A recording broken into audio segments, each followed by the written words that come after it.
Yes, Are you going? I'm going.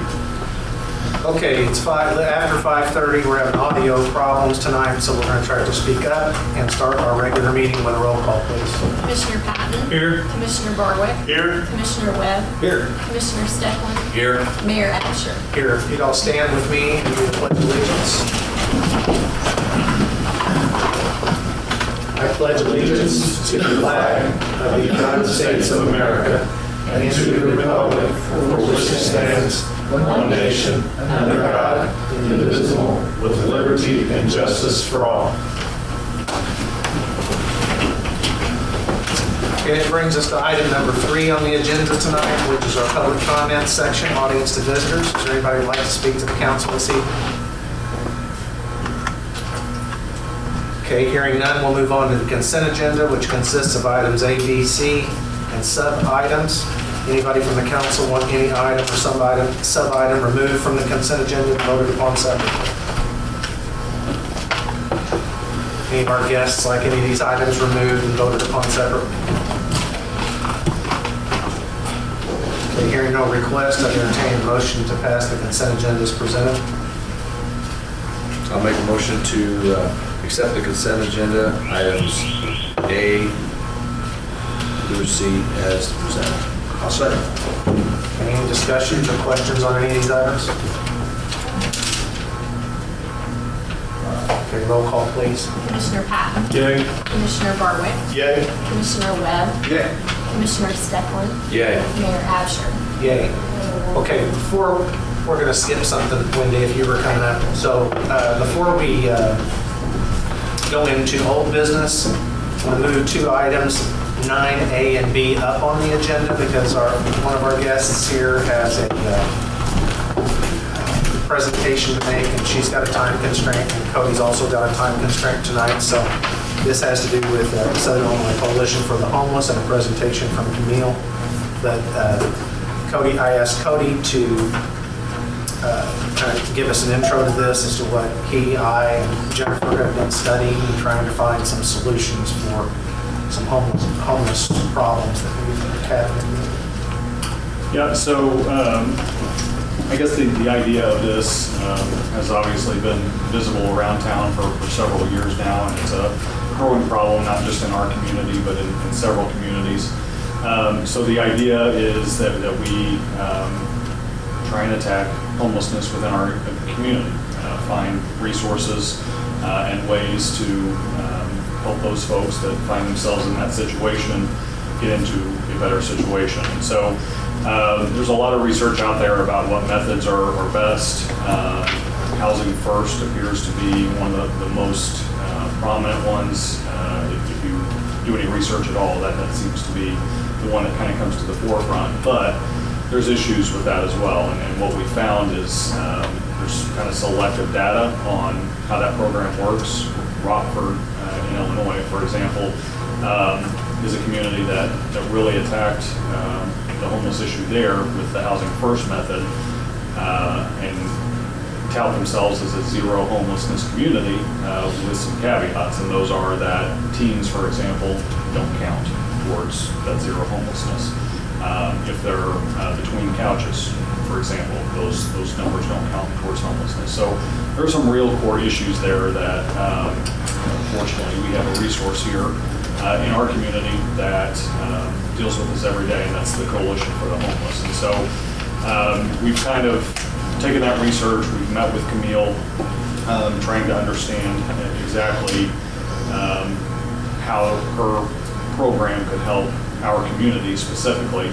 And I'll let her present the details of that, but essentially, high overview, we have some sort of a navigator program, and she'll speak to hiring folks that will meet the needs of homeless folks where they are. They'll go into the community where they're staying and figure out what their hurdles are, what they've tried, what they haven't tried, and trying to get folks from point A, where they currently are, to point B, C, D, and on down the line. And so having that resource and investing city funds into that is the method that we feel can best help attack that problem, and more so get folks into a better situation. And so I'll yield to Camille to let her present what she's contemplating.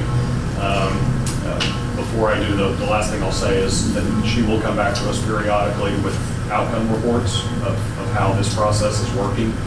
I think initially what we're proposing is a 2-year kind of partnership.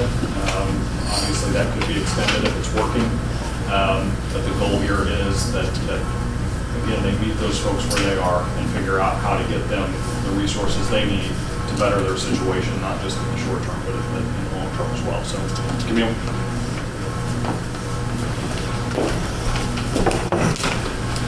Good evening. Thank you very much for having me. So I'm not sure if everybody's familiar with the Coalition for Homeless, so I'll give you just a brief overview. We've been around since 1989, providing primarily supportive housing, some information and referrals. However, it wasn't until recently, during the COVID period, where we expanded our services to include street outreach.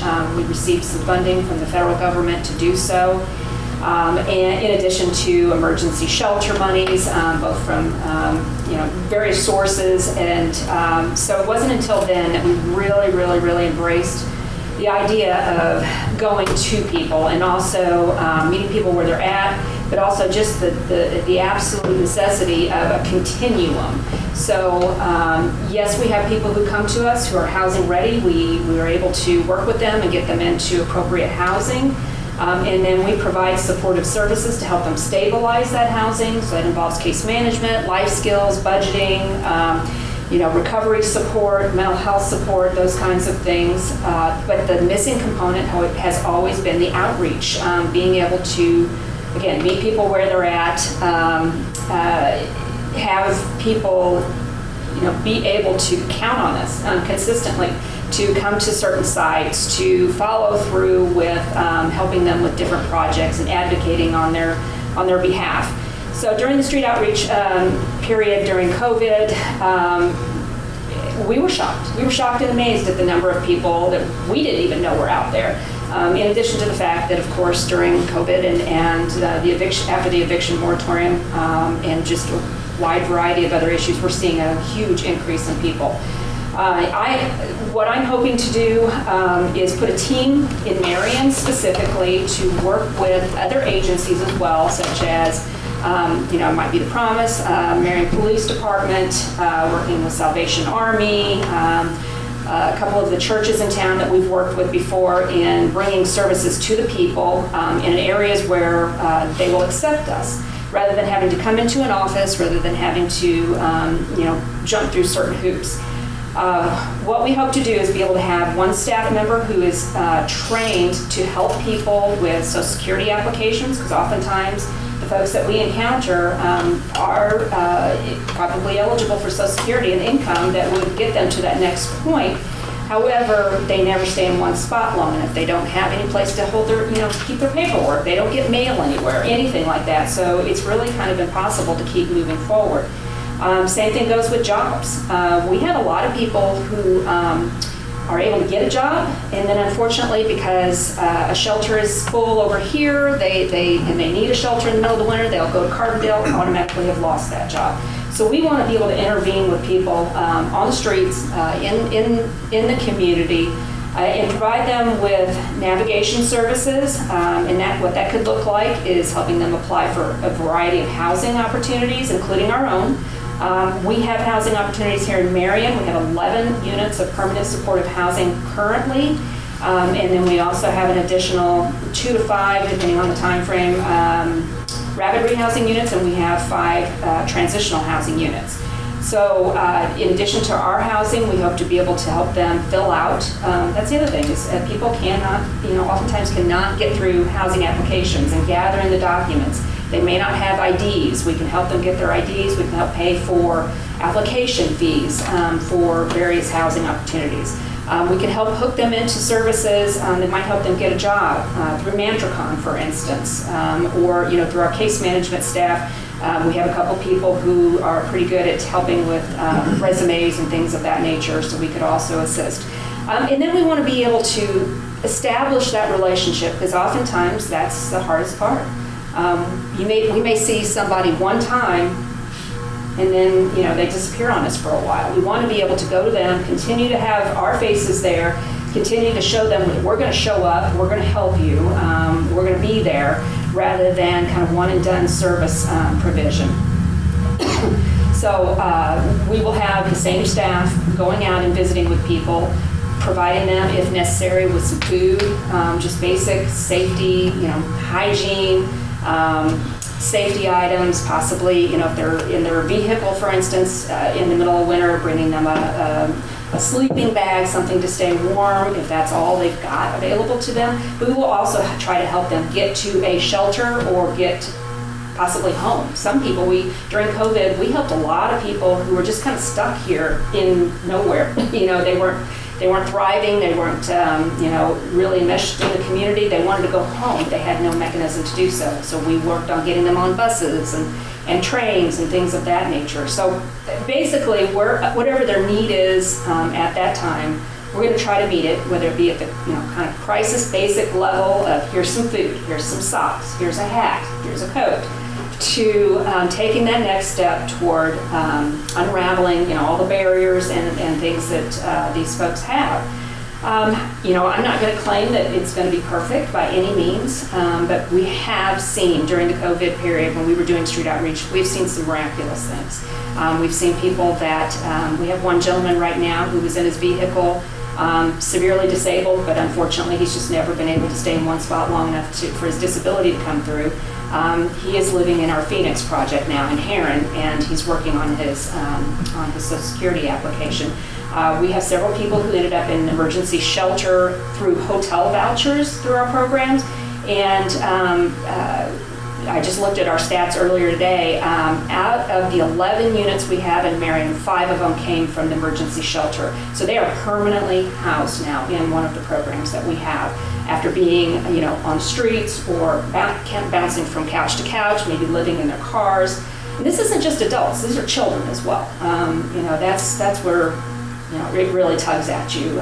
Very difficult when you walk up to a vehicle to talk to somebody and they're there with their children, or they come in requesting a tent and a sleeping bag.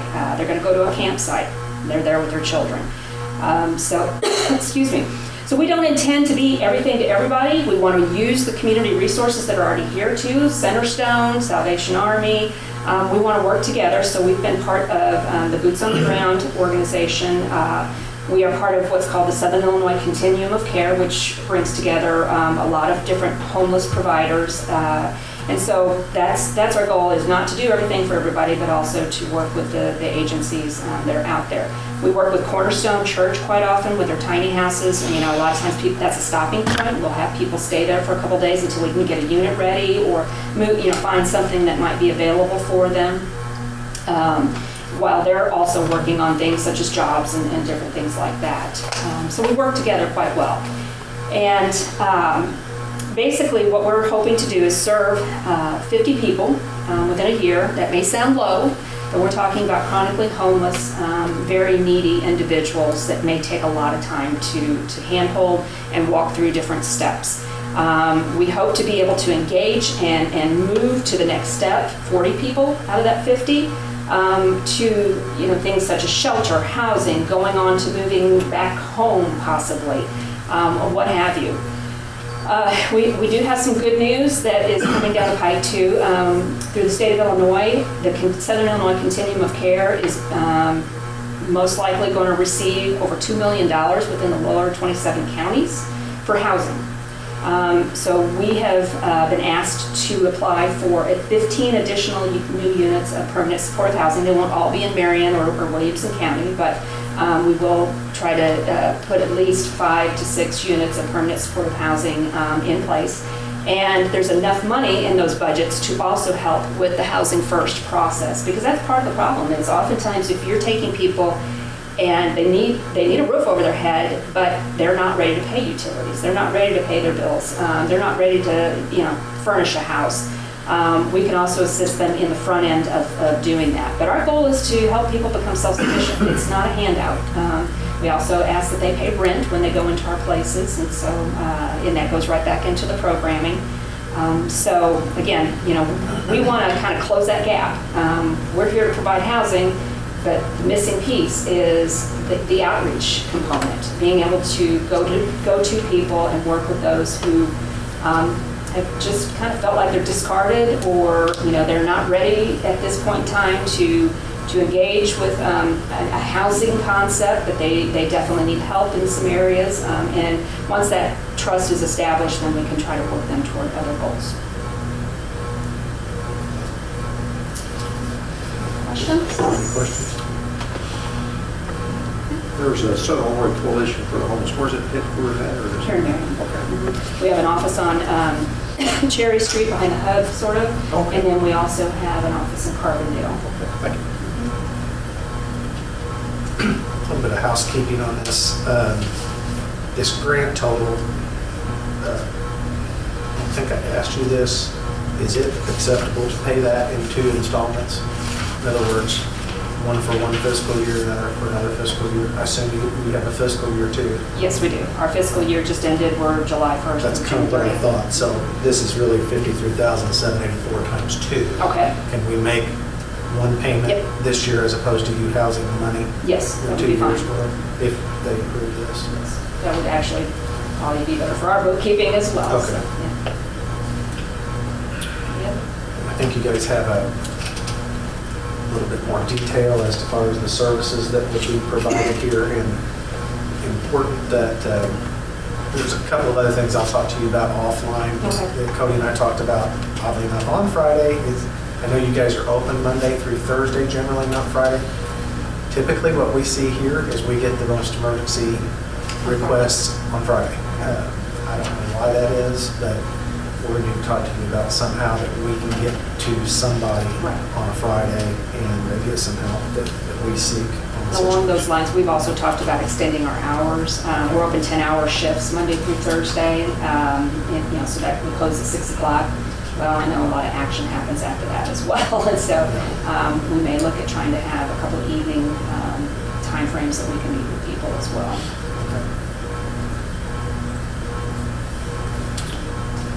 Questions? Okay, you guys don't have any questions on this? Well, I will move to approve the 2-year grant to Southern Illinois Coalition for the Homeless Outreach Program, totaling $107,568 over 2 fiscal years, using reallocated ARPA funds. Second.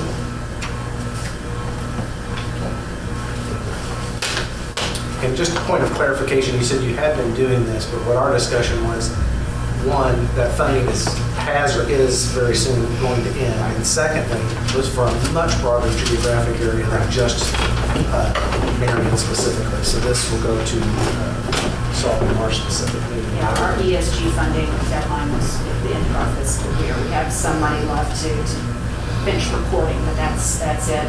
We did receive some funding from Williamson County, but it was more related to housing stabilization and things, not necessarily the outreach only. So this will be dedicated specifically to Marion. Well, I appreciate your partnership and discussing this with us and trying to craft something specific to our needs as we see them anyway, at least as one of probably what needs to be several steps in trying to battle this. As Cody mentioned, we are not alone in this effort, but I feel like we're taking some logical steps towards some solutions to it, or at least attempting to help some people. So, roll call, please. Commissioner Patton? Yeah. Commissioner Barwick? Yay. Commissioner Webb? Yay. Commissioner Stepland? Yeah. Mayor Absher? Yeah. Thank you. Well, I know you've got somewhere you need to be, so. Thank you very much. You guys came in just a little bit late, just missed public comments. Were you here to address the council on something by chance? Yes, regarding the chicken. Oh, okay. Well, that's what we're going to talk about next, so just hang on. Okay, now we'll move on to old business, and I think Wendy was on her way up here to discuss this. We had, a few months ago, talked about this and had a committee of Commissioner Steckland, Commissioner Barwick to study this. They did, got the recommendations to Wendy, and apparently she wants to address that at this time. So I believe, although this isn't the red line version, but I believe this is the most current draft that I put together. I know I've heard from most of you on these with some of the suggestions that you guys had. So since I had sent this last draft out, I've not heard from anybody. So I don't know if anybody has any questions at this time or comments. Hit the highlights for us so that we can explain to the public what their recommendations are. So essentially what this does is it officially allows chickens in the city of Marion, up to 10 chickens per household. It would be no roosters and no crowing hens are allowed. They have to be caged in certain types of coops that do have regulations as far as height and size. They have to be outside, certain areas of the backyard. They can't be right up against your neighbor's fence, things like that. They have to be kept clean. There is an annual permit, so if you do plan to have chickens in the city of Marion, you have to apply for a permit with the animal control department. It's not a moneymaker. I think we were only going to charge $25, I think, is the cost of the fee. Is essentially so that we know who has chickens and we can help monitor to make sure the regulations are being followed like they're supposed to be. It is an annual license, so every year you would have to renew that if you continue to keep your chickens. I think it's only a $10 renewal fee per coop that we put in here. I don't think if there's any other.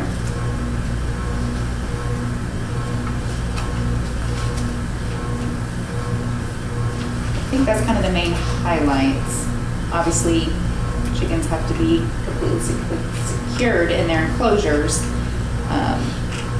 between 9 p.m. and 6 a.m. So that they are safe from predators. One thing to add, raised for personal egg consumption only. Yes. No eggs for sale. Yes, yeah. Personal egg consumption only. You cannot be raising chickens to sell organic eggs. So this is your own personal egg consumption.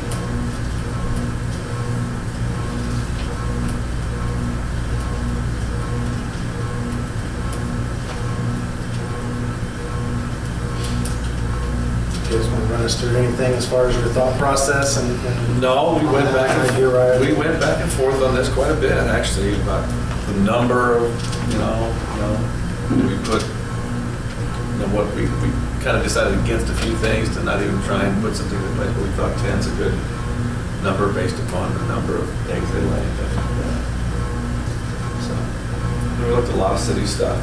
It's kind of the middle of the road. One thing we looked at, we really had no complaints from any neighbors complaining about chickens. Correct. Everybody loves it. So, But most of the instances where our animal control officers discovered chickens were because they were usually there for a different reason, or they were at a neighbor's house for a different reason and just happened to see the chickens in someone's backyard. Not very often were they actually called because of a complaint for any chickens.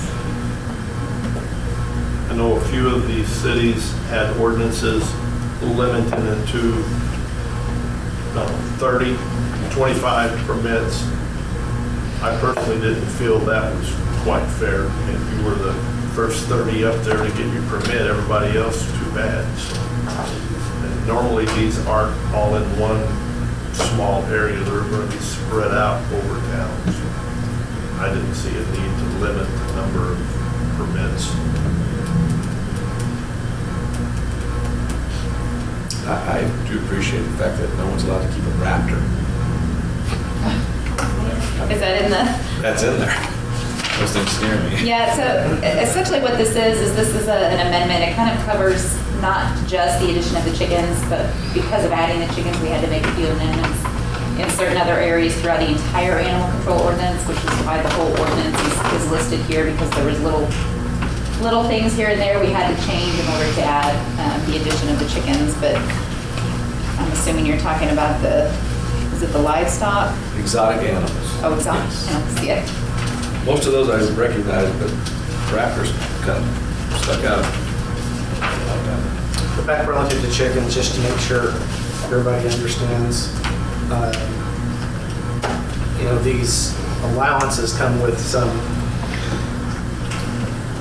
restrictions. In other words, it still can't be noisy, or you can still be fined Correct, for a nuisance, correct. just like if you had any other animal that was causing a nuisance.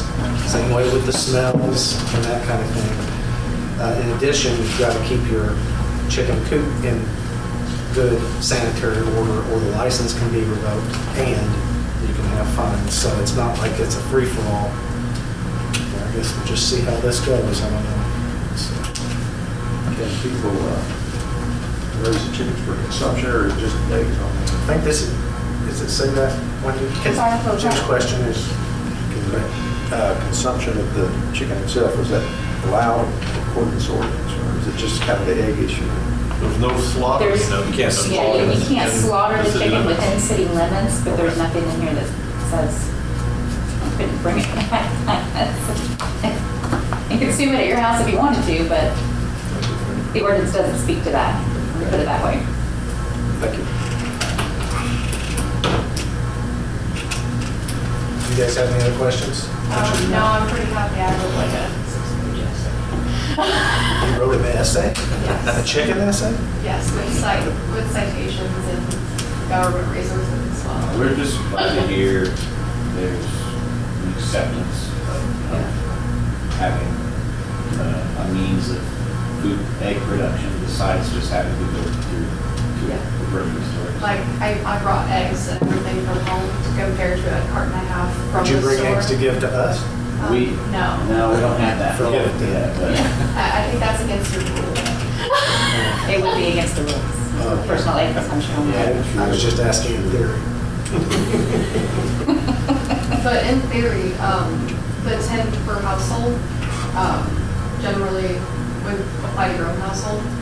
You're gonna get about like 5 to 6 eggs with 10 chickens a day, which would give you about half a carton every other day if you're lucky.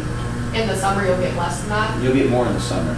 You get You'll less. get less in the you get less in the winter.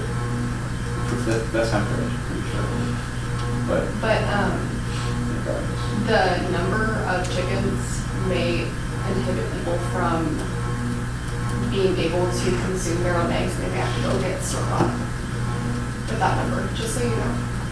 And the smell, like you can get rid of the smell with like pine, what do you call it? Like Sawdust sawdust, or and yeah, you just kind of chips. pine chips. You just kind of Sand. throw it on their run where they have room to run around. And it honestly does a lot to get rid of that smell. Pretty simple. We were thinking about buying property in Marion, and the one determining factor for us settling down here was being able to keep our chickens. Because they really are a great source of good nutrients. You know what you're feeding them. When you get from the store, their eggs are always bleached, and they don't contain the same nutrients as what is in the farm-bred eggs. It's not actually. If you look at the color of the yolk, that determines the amount of protein and vitamins that the chicken gets from the store. You're Well, wondering. hopefully people can meet their needs with 10 chickens. If not, I guess we'll revisit it. So. Any other questions on this ordinance? Or Anybody have any other questions or Suggestions? thoughts? Any changes or edits? Last minute changes or edits? Okay, roll call, please. Oh, yes, indeed. I'll make a motion approving ordinance 3902, amending the animal control ordinance. I would second that. Any other discussion? Roll call, please. Commissioner Powell, Yay. Commissioner Barwick, Yay. Commissioner Webb, Yay. Commissioner Steckland, Yeah. Mayor Asher. Yeah. Okay, new business, Mr. Barley, 5A. Yes, I'd like to make a motion to approve the recommendation of Chief Fitz to hire Charles Diggins as the school security officer for the 2023-24 school year at the agreed upon rate with Marion Unit 2 School District. For a second? I'll second that. Any questions? Is this a replacement of someone else or a new one? Yes, this is a replacement. One of our SSOs just got hired at the Federal Bureau of Prisons in Marion. And Mr. Diggins is a retired police officer He started at Eastern Illinois University, then did 2 years at SIU Carbondale as a police officer, and then he retired after doing 19 years for Illinois Department of Natural Resources as a conservation officer. Okay. Roll call, please. Commissioner Patton. Yay. Commissioner Barwick. Yay. Commissioner Webb. Yay. Commissioner Stepland. Yay. Mayor Absher. Yay. Item 6A is kind of a holdover from last budget year when we needed to do this, but we deferred this improvement to this year until we could budget for it. See that bid in your packet. And this is for new flooring and bathroom wall tile installation. I'm sorry, just bathroom wall tile installation. Is this all the bathrooms out there? Yeah, which there are several and they're big, so it's quite a bit of work. And that's my motion to approve the bid from Floorscapes for new bathroom wall tile installation budgeted items. I'll second. What kind of tile is this? Like ceramic or? Yes, I've seen it. I wish I could describe it to you. I'm sorry. I don't have a sample. But it's floors and walls, right? No, it's the backsplash. It's floor to. The floors were done last year, and so this tile. This is the wall, walls up vertical. behind the sinks and that sort of thing. Otherwise, once you've been there and you'll wash your hands, you'll dry your hands. Right. You do this and the water ends up all over the backsplash, which is right now just sheetrock Yeah. and quickly in the tile area. So this is not floor? No, I'm sorry. I thought I corrected myself there. This is wall tile. Did they only get one bid? No, we had a couple of different ones. I don't know why they're not. We did it. I'm saying that right. Yeah, so. This is a holdover. Floorscapes did the flooring bid won the flooring bid last year. And everyone that bid on the flooring also bid on the wall backsplash. But the total project as a whole was too costly for what we had budgeted for that. So we split them into 2 budget years. So Jared decided we wanted to do flooring last year, do the backsplash this year. So they updated their quote to make sure it matched this year's pricing. And this is the only quote he provided me, so I don't know if there were additional. Last year, when we went through this, it was part of the total bid package, it was broken out separately. Theirs was the most competitive bid that we just choked on the big amount, and this is the whole lower. We can always rebid it if you want, the result's gonna be the same. So there won't be any fixtures that need to be removed, according to this proposal. It says all plumbing and restroom fixtures will be removed by others. And I guess my question was, who was going to do that? We'll have a separate plumbing quote at a later time. Okay. Yeah. This is just to get the material ordered. Okay, roll call, please. Commissioner Patton. Yeah. Commissioner Barwick. Yay. Commissioner Webb. Yay. Commissioner Stepland. Yay. Mayor Absher. Yay. Item 7A. Jim, are you prepared to discuss this? Do you know about this? Yeah, somewhat. Looked like we have a stormwater drainage issue, basically volume-wise out along halfway road, Walton Way. I guess part of it's in anticipation of a hotel going in. And so we need some more capacity, so to speak, for stormwater. So I think we kind of got some ideas on what to do, but we'll have to get some engineering done on it. And basically this agreement, I think, is just to get the engineering done. If I read the agreement right, it looks like they estimate the actual design engineering at $28,200 and the construction engineering at $17,600. So at some point in time, we'll have to figure out how to finance the project at $450,000 to actually award to a contractor to do it. So, but I spoke with Doug about it today, and it's something in dire need out there, especially in the hotel. So what's our stance with businesses with their not drain, with their stormwater drains? Is there a requirement? Oh, yeah. So this is not on our. This is not on that property. Oh, it's not on that property. So, This is that all the empty stuff? no. No, all the businesses. This is a little. Sorry. It's okay, no. It's okay. So the hotel property owner, for example, is responsible for the stormwater on their property, getting it into our system.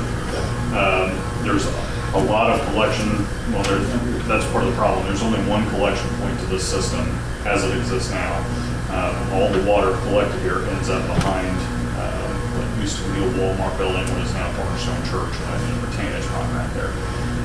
So the water being contemplated here is made worse by the hotel, but they're doing what they're supposed to in that they're building their infrastructure to feed into our system. So this excess of water that's created by the hotel is what's prompting the upgrades to our system. Does that make sense? Yeah, they can get the water to our storm sewer, but the storm sewer is undersized, and the inlet, the mouth inlet on Halfway, there's only one of them, and Yeah. it's struggling to take all the water from Takes most of Pilot's water. And so it's all funneling across there, and then the existing drainage, including Cornerstone's parking lots, all funneling through there, going to that detention pond behind Cornerstone. It's just not big enough to handle all this, and then they add the hotel in there, presumed hotel in there. And it's kind of a mess already at times, so really probably ought to be done regardless eventually, but this is the catalyst that's forcing us to look at that. Because there was a hotel there before, right? There was, yeah. So we probably lived in And this I'm not property. sure they had storm. Yeah. That was on the ground. Do you know, Glenn, did that hotel that was there before have any storm? He drained all surface drains to an open swale. He went down and collected on what, and Walmart built their store, they put in corrugated metal pipes. We've had a video, and the bottom of those corrugated metal pipes are rusted out in bad shape. They need to be replaced.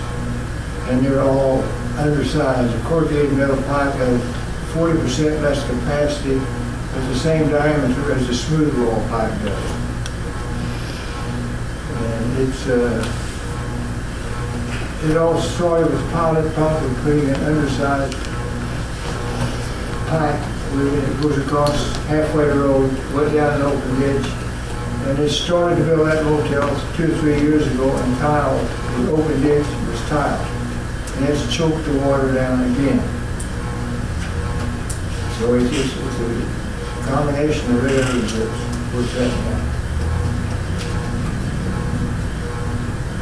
So this preliminary layout sheet that we have, Yeah. is that line there now, or is that the proposed location? It's sort of parallel with existing locations pretty well. So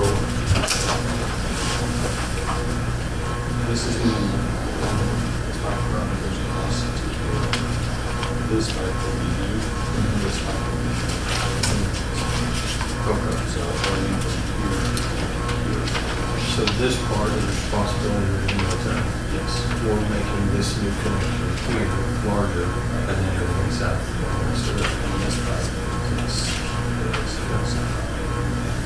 Do we need easements or Yes, bought for that line? potentially easements will be needed.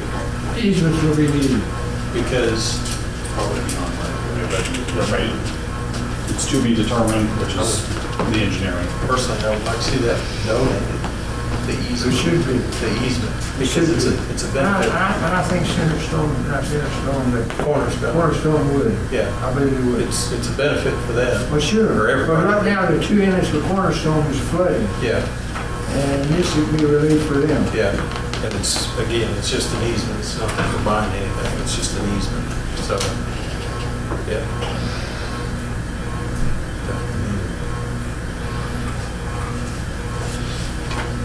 We put in a motion? Yeah, I make a motion to approve an engineering agreement with Warner Schifrin for a stormwater project on Halfway Road as per the agreement in your packet.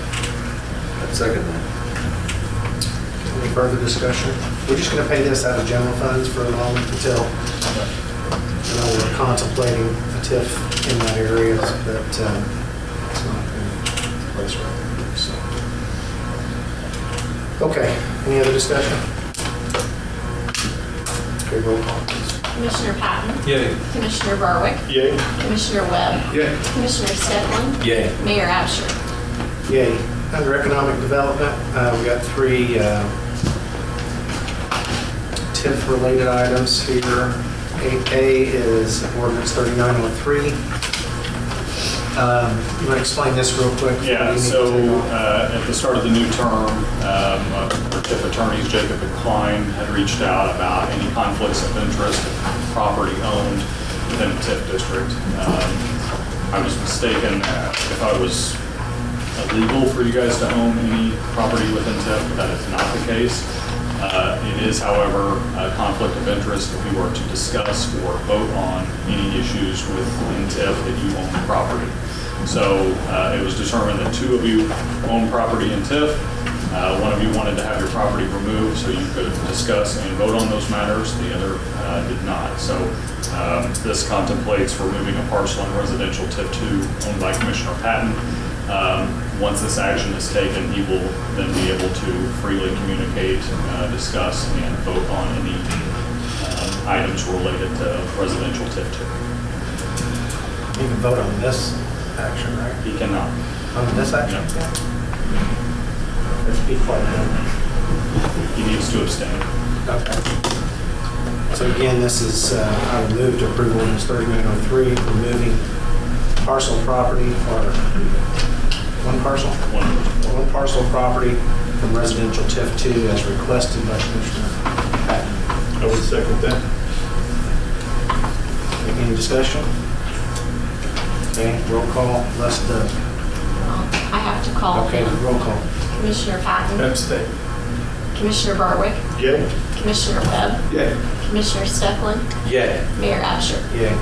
And just, again, just to be clear, I know you do not have a redevelopment agreement on your property. It's not like you're getting any city funding from it one way or the other. This is a technicality in the TIF law. It's a good technicality. I don't necessarily disagree with it, but I just don't want there to be any misunderstanding that somebody is either getting money or not. I don't think any of us have any. And that's true of Commissioner Stefan as well. He's not getting any benefit of it, but So he'll have to abstain in that particular TIF on any discussion, even though he has never gotten any, will be getting no money whatsoever. he'll get his first opportunity after this next meeting. So. Yeah, okay. So that's where we stand. Is there a first and second? Oh, we voted. Okay. Item B, 3904, which you alluded to, is in... No, not this one. The next Oh, one. gosh darn. Okay, the other one. This is residential TIF 1. This is a standard agreement, but this is an amendment. Yeah, the gentleman that owns this purchased the property. The original TIF agreement was just in his personal name. He purchased the property in an LLC that he controls. So this is just adding the name of the LLC to the agreement as well, so he can realize that acquisition cost as part of his reimbursable expenses. Is this the apartments? No, this is a residential house down here, kind of catty-cornered from Smalls. One and the same person. Yeah, one and the same person, but the technicality on this is that anyone that incurs costs on the property, in order to claim those as reimbursements, that name of that entity has to be on the agreement. So that's what this does. And I think we have sound now. Hey. Okay. That'd be my motion to approve ordinance 3904, an amendment to a redevelopment agreement with John Byers. Second that. Any questions? Roll call, please. Commissioner Patton. Yay. Commissioner Barwick. Yay. Commissioner Webb. Yay. Commissioner Stefan. Yay. Mayor Absher. Yay. Item 8C is what we were both alluding to. I got out of order. This is a cleanup ordinance with CCS Real Estate Holdings, which is Dr. Craig Smith that owns the Pet Wellness Center. He's getting ready to, I presume, subdivide, but develop the property there along the road that leads back to Pet Wellness off of Meadowland Parkway. I think he's got room for 4 or 5 acre lots there that he plans on selling off for commercial purposes. We had amended this agreement recently, but there was an error with the amount of eligible cost given what he's presumed to be spending to put water and sewer out there. So this agreement He originally, in his agreement, he had 1.6 million in eligible costs. He thinks that he'll be spending around an additional $1 million to get this property ready, but just so that we don't have to amend it for a third time, I asked the attorneys to put $3 million in total eligible costs. Obviously, he's only eligible for what he turns in receipt-wise, so that number could be $20 million, but if he only ever turns in $2.6 million worth of expenses, he'll only be able for that amount to be reimbursed. So this just gives him some room to develop that property out there under his current TIF agreement.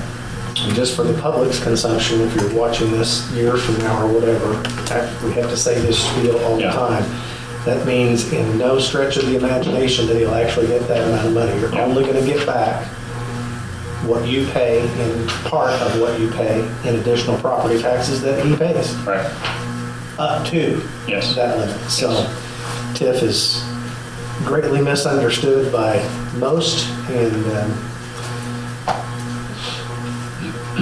it's a good incentive, but another way I've always put it to people, it's also spending $1 to get 60 cents back is also a surefire way to go broke. Yes. So it's a good thing, but not necessarily the end all for I everything. do have a question, Cody. Yeah.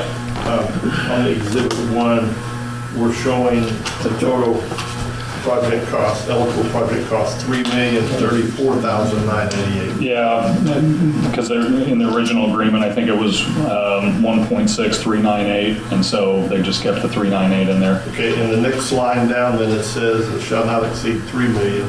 And then on this first amendment, it's only showing 3 million there. Does that need to be changed to 3,34,988? Probably the Exhibit 1 just needs to be changed, but that's not actually part of the agreement. That's, but I will get that changed on Exhibit 1. The rest of the agreement appears to be correct. Okay, So- and it's also on the Section A, for incentives, it's only showing the 3 million. All, even B. That's what I'm saying on Exhibit 1. I'll round it down to 3 million even. Okay. Yeah. 3 million is the number. Yes. Yes.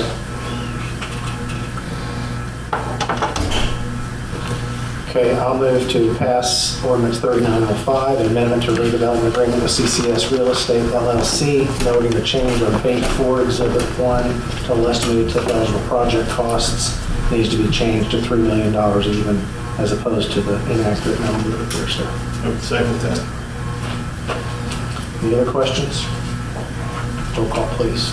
Commissioner Patton? Yes. Commissioner Barwick? Yeah. Commissioner Webb? Yay. Commissioner Steckland? Abstain. Mayor Absher? Yay. Okay, item 9C, before we do commissioner reports, I wanted to have a discussion on fireworks, see if our fireworks regulations within the city.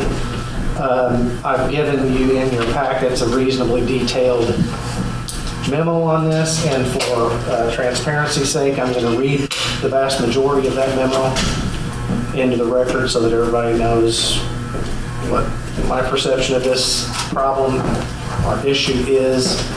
A little bit of a mea culpa on my misunderstanding of it, and a request to appoint a committee, as you'll hear, to figure out how we move forward. Surrounding 4th of July, I received several complaints on social media and in person about fireworks being set off and sold in town. There was a tent set up selling fireworks near Rock One Stop and Route 13 in the State Street intersection. Those complaints prompted a review of our code, which is attached for you guys. We do not require a permit to sell fireworks, but the ordinance in place is extremely prohibitive of the sale and type and use of fireworks. This ordinance is about 20 years old. I believe, italicized, but have no efficient way to backtrack to find out that at that time our ordinance matched the state regulations regarding fireworks. Our ordinance empowers the fire chief to enforce this. After discussing with the fire chief, Chief Barnett, he said he and his team have always followed the state fire marshal's rules and regulations because they ultimately license and regulate the retailers and professional pyrotechnicians in the state. Per their regulation, the aforementioned fireworks stand was in compliance and properly licensed by the state. After doing some research, we determined that the legislature updated fireworks regulations in December 2020 during the height of COVID. And I only mention that because if you go back and look at December of 2020, There was a whole lot of going on back then, and that's a little bit of a, I guess, an excuse on my part. I missed it. I missed the update to the law. I assume that was probably heavily lobbied for by the fireworks industry, but nonetheless, we did not update our code, obviously, to match the state.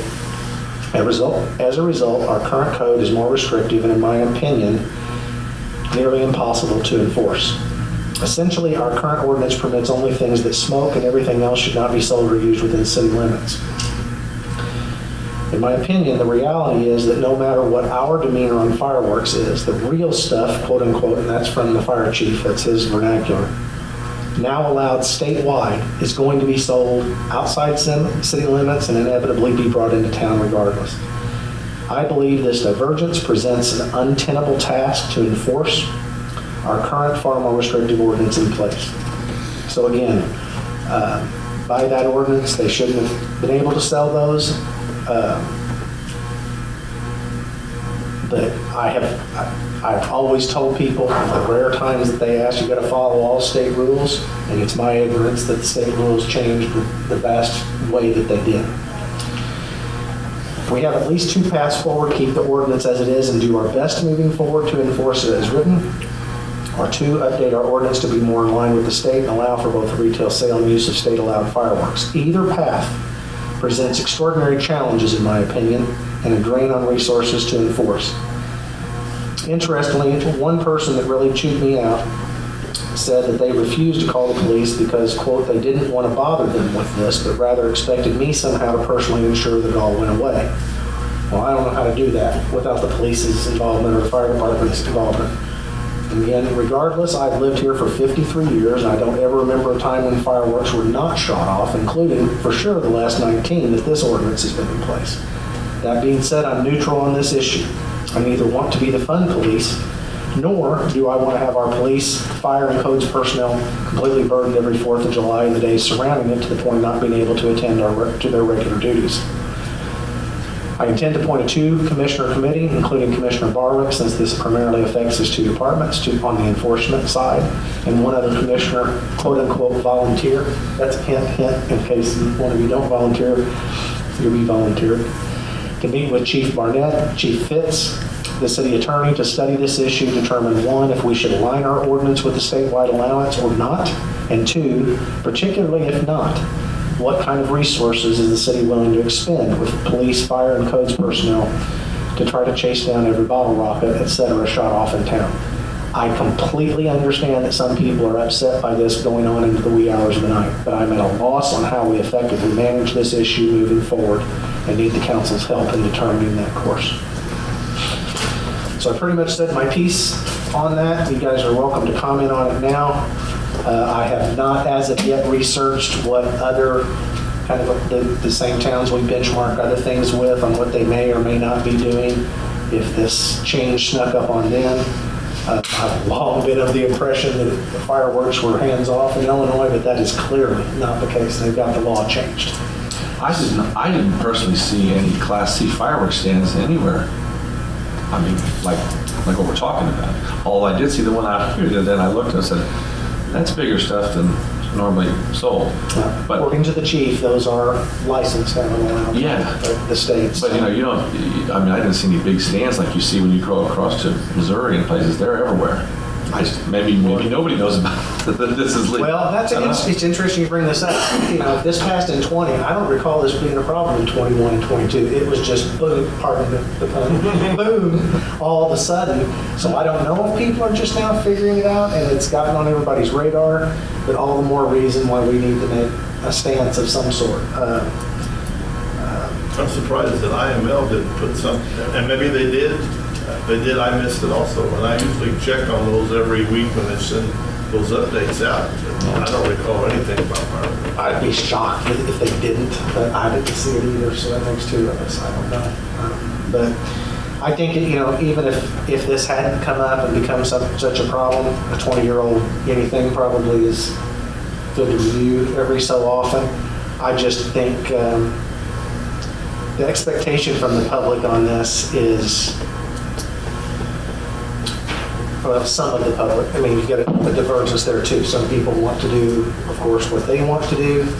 I completely understand when people are shooting this stuff off at midnight and later or whatever, how that's a real problem for dogs and for some people needing to sleep.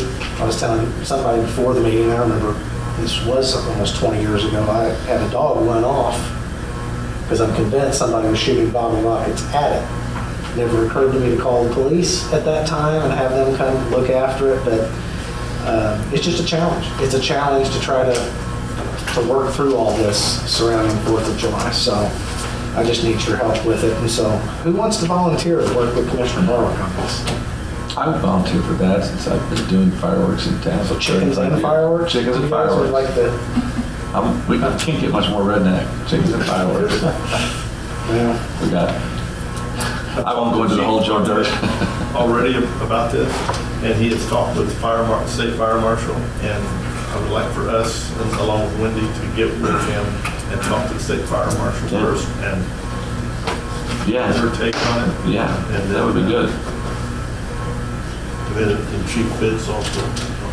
well, the big problem we have is these folks that want to sell this stuff, regardless of whether they sell it inside of city limits or not, are going to be licensed by the state. Yeah. They can set up shop right outside the city limits or anything else. I don't know how you practically stop it from coming in. I don't think you can. I think our biggest obstacle will be trying to limit the times. You know, I get it. I had more phone calls and personal visits from people this 4th of July than I have in the last 4 years. Do you have a comment on this? I do not. Okay. I mean, let's let him finish. I'm sorry. I just said I've had more comments, you know, from the public, As I have. and a lot of it was the timing. In my area, I wasn't involved in this, but they were respectful. At 9:30, they quit shooting them off. That's not the case everywhere. No, I agree. I personally don't care how you vote. I just know that a couple days before the 4th, all the way through a couple days after, our phone's ringing nonstop with fireworks complaints. We go chase these calls down, we get there, and there's nobody there. What's done is done. We just don't have the manpower to be chasing all these calls that end up being nothing. So, Do you ever catch somebody doing it? I mean, is it always that way? I'd say 90% of the time at least, yes. Because people will set them off, then they'll go in the house and shut their door. You may have people looking out for you. No. Well, that's why I'm looking for some help. I have no good answers for this. I don't know what the right thing to do is in order to try to make everybody happy. I'm not sure we can. I like your idea. The best thing I think we can regulate is the time. You know, put some restrictions on the time. You know, start at 9:15. You should be done by 10. No Maybe sense. do a campaign that people realize when they're doing this, there's a lot of liability that they're taking upon themselves. Oh, yeah. If they're shooting these bottle rockets or whatever off and it's going into the neighbor's yard or on top of their house and something catches on fire, they're going to be the ones that are going to be held liable. One thing that you gentlemen are going to want to consider is the grams of these products. So keep that in mind, because whatever you allow, make sure that the grams aren't really high, because then that's your big stuff. Well, that was the fire chief's comment, is what is allowed by the state now. The grams was, this is the real stuff. But I'm sure there's bigger stuff, but this stuff's substantial compared to whatever has been allowed before, or at least in recent I think you memory. can buy 2-inch now, legally, which are small when you consider the municipal displays, but Before, still. you have sparklers and snakes Pretty much. and the throw down poppers. The paperwork we had before was 1.4 grams, right? I think that's what it says, Yeah. yeah. And I will weigh on this, which I think our current ordinance is deficient on too, but I think anybody, whatever you decide is a recommendation and ultimately the council decides, I would like to see there be a permit process. I'd like we know who this is, and I know the state's licensing them, but We have no hurdles whatsoever for anybody You talking about to sell? to sell them. If you're gonna allow them to be sold, if we are gonna allow them to be sold at all, Would that fit under our peddler's permit, or? well, Is that we were different? talking about that, and I think the peddler's permit is intended mainly for people that are going door to door. Oh. It's not really a setup. I've used that incorrectly too when I've mentioned peddler's permit, but I don't think that's the way that reads. Do you agree, Mindy? Yeah, it's more for door-to-door salesmen. Yeah, so I think this is something we have to craft separately. Not sure why that is. And like I said, I'm fine if we disallow them, that we can chase. We can send somebody and tell them they don't need to be selling them. But the concept of whether we do or not, given that you can buy this stuff all over the place now, is we're fooling ourselves if we're thinking people aren't going to buy it and bring it in. Yeah. But frankly, they always have, Yeah. just not to. I'm not in favor of being big government and keeping everyone from doing some things. I think what we said, the timing is going to be a big factor. We're not going to make everybody happy. If we don't allow it, people will be mad. If we do, they'll be mad. As long as we try to balance it out. Well, based on what Chief Fitz said there, I mean, I think that same issue is, even if it's at 10:30 and they're going out on a call for service because of a complaint, we would figure out how we cite it at that point. Empty enforcement is acceptable either. So. Okay, so we'll appoint Commissioner Barber, Commissioner Stecklin to study these firework regulations and figure out how to move forward and see if maybe everybody can be unhappy instead of somebody, a few people being unhappy. Okay, Commissioner reports. Doug, do you want to start? I don't have anything, Mayor. Thank you, though. Okay, Commissioner Barlow. Okay, for the Marion Police Department, for the month of June, we had 82 city ordinance violations, 280 traffic criminal citations, 22 warrant arrests, 371 incidents reported, 148 traffic accidents, 5 DUIs. There were 2,231 dispatch calls in June, 2,310 911 calls, 4,629 non-emergency calls, and 272 ambulance calls. The Narcotics Department issued 82 citations, had 49 arrests. 4 of those were warrant arrests. Seized 51.8 pounds of cannabis, 54.2 grams of methamphetamine, 16 grams of controlled substance, 5.17 pounds of cocaine, 4 weapon offenses, 2 controlled drug purchases, 4 search warrants, and 2 alcohol offenses. The fire department for the month, I've got the month of May here. Don't have the current June. Catch that next meeting. Okay. Commissioner Stecklin. Since last, the water department reports 10 meter pits were repaired or replaced, 3 water leaks were repaired, 3 services were updated, and 4 fire hydrants were repaired. I do want to give a nice shout out to Shawnee LED and the folks at the Civic Center. The new video board is up and running and it looks fabulous. So, well overdue and so much clearer than the old one. So, great job on that. Mr. Webb.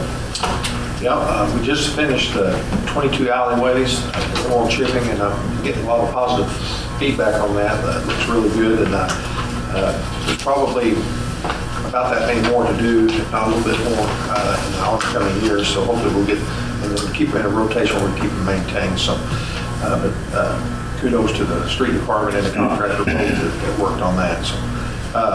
We've been working on sidewalks on Parrish, Charlotte, Copeland, and Belcher Streets. Doing some ditching along Oak Trail in East Main. Been spraying weeds in various areas. We just demoed the last house on Concord Street as well. Cemetery had 8 burials in June. That's all I have. Okay, I don't have a report.